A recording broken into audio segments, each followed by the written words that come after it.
ดี๋ยวจะลาบหอม ลาบหอมพี่น้ ลา อง บหอมใส่ปลาตอง จะหอมเต็ม ลาบ น้องพักกระเต็มอันเนี้ยสบายดีเด้อพี่น้องสบายดีบ่สุขสุขคนเด้อจ้าทักทายสบายดีเนี่ยของคำเด้อพี่น้องวันนี้มีซุ่มแซวจ้าเงินพี่ดาวจ้าพี่น้อง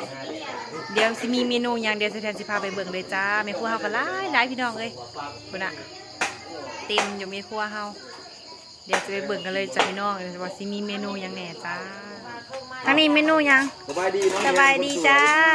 น้องเอ็นใจจะได้เขากล้องเอาแล้ว ฮักก็เคยเข่าเนาะ เอ้ย ครั้งแรก ครั้งแรกแห่งมาเอาวันมา อันนี้ เฮงปังๆด้วยสั ลาบปลาตองลาบปลาตอง อันนี้สิเป็นลาบปลาตองบ่ ไว้มาเจิมปังไหนครับ มีเมนูยังแหน่เฮ็ดหยังโอ้สิต้มลาบปลาเครื่องพี่น้องอันนี้ จ้ะ อ่า ใครยีระมายาเอ้ยยา มันต้องล่างได้มาเลยนะเครื่องกระถาง ถ้าไหน อันนี้ได้ซาน้องฟ้าป้า บอลลูนสปอนเซอร์ โอ้ นี่ พี่น้องตัวบ้านใหญ่ เงินไม่ทมข่อยเอง อันนั้นสิเฮ็ดลาบปลาเครื่อง สปอนเซอร์เลยเนาะ น้องฟ้ากำลังอัน เรื่องรุ่นไหนเนี่ยนี่ กุ้งพี่น้องสิเฮ็ดกุ้งแซ่น้ำปลาจ้าพี่น้องเอ้ยป้าเป็นตาแซ่บบ่ลิ2 โลจากพี่น้องกุ้งมื้อนี้2 โลหลายสิ่งหลายอย่างเลยเมนูเฮามื้อนี้พี่น้องเอ้ยไปเดี๋ยวไปเฮ็ดกันเลยจ้าลาบอด แบบทวี ลา คู พุ ณ ด เล ลายพุดลาพุด ทอดปลาเครื่องพี่น้อง ขึ้นเฮาน่ะแสนเดียวเสียน่ะ อันน่ะคือช่วงงานแสนลูกแสนมันธรรมดานั่นน่ะ มันเพิ่มขึ้นไป3แสนเฮาน่ะคงแสนเดียวแล้วเป็น4แสน เนี่ย หมดแล้ว เนี่ย ยังมีไปได้4แสน3อีกได้ อร่อยมากเลยเอาแก้วซื้อนี่อันจุกเลยเนาะ ซึนามิ ซึนามิฮะ แก้วซึนามิ ให้มัน นี่แต่มื้อหนาจังไปกินน้ำลาวเนาะ เฮาสิเข้ามาดิ อย่าละ ให้ลูกหายเมื่อแหละ เมื่อตะวิน ลูกหายเฮาบอกอายุลูกหาย เออ เพิ่นคนอยู่เฮาบอกเฮากำลังช่วยกันคนละไม้คนละมือเดี๋ยวเฮาสิเข้าไปคนซอยอันนั้นนี่มันมาได้เท่านึงมันมาถ้าได้อีกมันเองมาก่อนหมูจ้ะอ้าวหมูได้หน่อยจะกิน ใส่น้ำปลากินเลย ได้แล้วลูกจังน้อยที่ละขั้นตอนแม่ก็ฝากไปซื้อบักพริกยังมาตำแก้ว เด็กกล้องเลยนะเอามาเลยไม่เอา ชื่อว่าจะโลกุ้ง สอง สอง พอดี อันนี้ โล เลย ส ส อ อง งมัน500 บาทคือ เพ เมื่ ราะ อ ว่า มั มัน น ก็ ก็ โล โล นึ นึ ง งอู้ เขาเอาเดี๋ยวนี้คันมาเอง หัวมันก็โลนึง อิ่มอยู่ดอกมันซอยพักเผ็ดแบบ เขา ใส่ ตาย พักเยอะ ตุ้งเสื้อลำปลา ในช่วงนี้น้ำปลา อันนี้เขากันลาบเนี่ย อันนี้เราให้ตาม โอ้ยแสบตา แล้วก็ใส่ ๆซอยหอม โอเค โอ้ยบ่อยสามอย่างเลยนี่น่ะ โอ้ยลาบปลากับ ลาบปลามันกับบ่แม่นสิกินเบิดง่าย แล้ว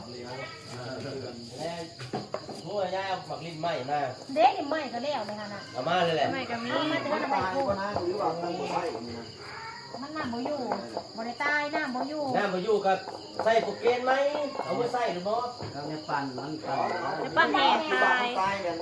เผ็ดเลยยังไงร่างกาย ดีไว้พกไข่น้อย พอแล้วมันปั่นได้ เรี ยั ย ง กว่ามันตายนะตายยัง พี่น้องแสบตาดิ ยังแต่ว่าอันน้ำบ่อยู่กับมันกับเครื่องมันปั่นแหงมันตาย ทักสิกินมัน บ่ได้คิดออกได้บ่ ใครมีไอเดียที่แบบว่า คล้ายๆพวก ซอยหอมใส่หอมแหละโบราณแสบตาเนี่ยพี่น้องบอกเลยเด้อคอมเมนต์บอกเลยเด้อหายได้ร่างนี้นะแสบตา ลาบแต่ปลาจนน้ำ ดูเขาเดี๋ยว เอามาให้เลยในห้อง เอาหลอกดีก็ได้คัดโตเลยไก่นอนเสร็จหมดอะไรนี่มันคนโตเสียได้ไก่ได้เดียวนี่ไม่ทำอะไรไก่เดี๋ยวเรียกไก่ตาเอากินเอาได้ ต้องเลี้ยงแต่ธรรมชาติ จะเป็นเป็นยังไง เลี้ยงเอาอีนี้เราจะกับลูก เนี่ยไก่นอนไก่เขา เลี้ยงเอาอีนี้กับลูก พี่น้องซอยหอมกันพี่น้องเอาลายบ่เนี่ยว่าหรือว่าอีก ฉันนั่นก็ ทานตาปลาเขากำลังที่แล้ว ไก่ แล้ว นั่นนั่ง เลี้ยงแต่น้ำข้าตรงนี้ตรงว่า นั่งอันนี้ไปเรียกเรียก เอาบอกอะไร ใส่หอมลงไปจ้าสิเป็นลาบปลาตองเด้อพี่น้อง ลาบปลาตองที่บอกอะไรจากลงมาเราลงมาน้ำเลยหลายค คนเลยแหละ จงใจ ตามมาทั้งเก๋ด้วย หลายคนแล้วกินเลื่อนซะ ที่แม่อยู่คนเดียว ปลาอีเมลเดียวเขามาโหเอาหอมมา ที่บ่นั่นแหละเจ้าตรงนี้ ก็เลยเดี๋ยวจะลาบหอม ลาบหอมพี่น้ ลา อง บหอมใส่ปลาตอง จะหอมเต็ม ลาบ น้องพักกระเต็มอันเนี้ยป้าต้องวันนี้อาหารเกิดพี่น้องมันกินลายแห้งวันนี้เรียบร้อยจ้าอันนี้จะเป็นกุ้งแซ่น้ำปลาเด้อพี่น้อง ให้แน่แล้วหนึ่ง ว้าว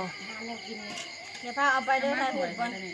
ตกลงก็คือได้ตำเอาบ่ ลาดเลยได้ของลูกของเต่านี่ก็ได้ เอาเขากินบ่ได้เลยค่ะ ไปจังไสนี่เจ้าถ่ายอยู่ เอาไว้จะกันเนื้อ ใช้ยิบไปสิ จังเด้ เอาตัวใหญ่นะ อันนี้ก็สิเป็นเอาไว้จานหนึง ไปเอาไม้เฮาอีก อัน ถ้ว สิ ยห เป็ นึ่ น ง ลา นะ บอันลาบปลาคืนพี่น้องลาบสด ให้ใช้ถ้วยไปไหมฟ้า เดี๋ยวแป๊บหนึงเอาจานมา ลองกิน เอา ดู ถ้วยมาในตู้นะเอาในตู้ มันเป็น เบิดเลยนะได้แล้ว ลาบแล้ว เรือถ้วยอันนี้ย่างอยู่นี่ถ้วยอัน ป นี้ ลาพักบ่อันปลาลายแท้ เอาถ้วยน้อยมานี่เด้อใส่แจ่วให้เล็กน้อย งานเล็กๆนะ คะแนนบ่เฮ็ดหลาย เอาถ้วยห้ามกับถ้วยน้อย อืม เขาต้องเฮ็ดหลายถ้วยเอาเกลือเดี๋ยวใบเนี้ยใส่ก่อน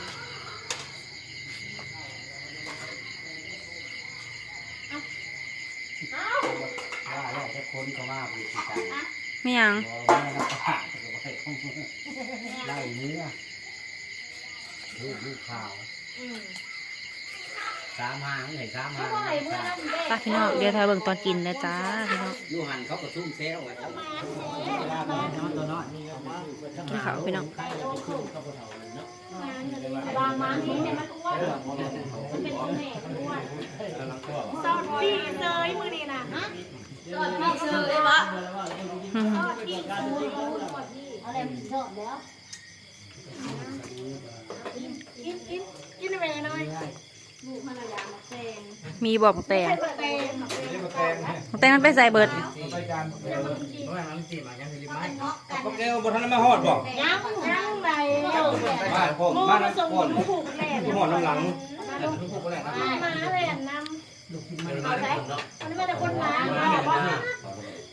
ลยเปล่าได้ไงกันแอคเซ็กน่ะ อะไรวะ นี่มาลูกกาดนี่ลูกเขามองลูกเขานี่ว่านี่นี่แหละกาดนี่นะบนตัวบน ใช้บางอื่นไม่ใช่แหละจักไปนั่นไงเมื่อแล้วเงินรู้ อะไรเนี่ยหาเดี๋ยวลง ไป นี่ แล้วไปโอ้ยเมื่อแล้วไหนเมื่อแล้ว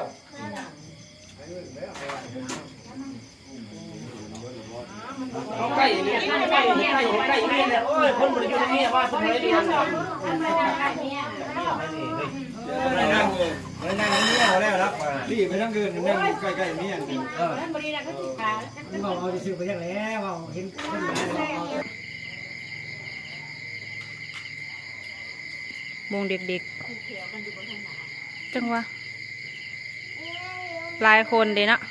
คุยกับปลาเยอะบ่อีก ไปก็ได้สิไปกินกัน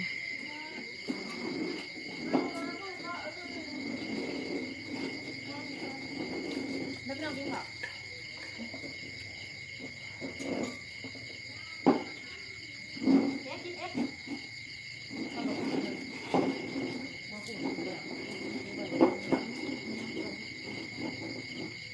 มาดูค่ะ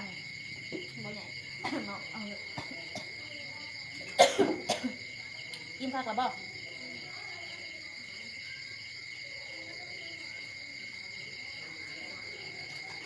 นั่นทุกอย่างอยู่ไหนนั่นแซ่บป่ะแซ่บหลาย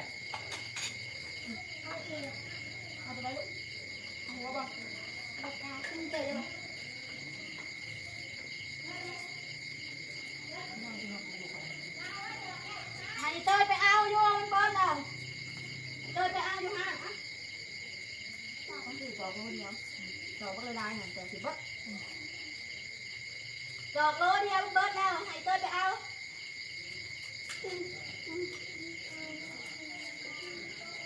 เอ๊ะที่แรกมันอันนี้เอ๊ะช่วยหน้าหน้าหน่อยได้พอจ้าไปบอกก็ไอ้นู่นจะเห็นบอกนะวันก่อนถึงไอ้ละ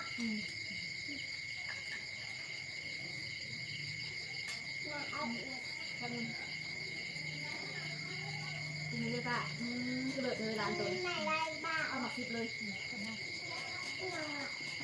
บอมันเย็นอยู่นะผมคงทำไมเนี่ยเบื่อมาพิมพ์ดูเอาแผงประจำที่ไหนฝากฟังหาจับ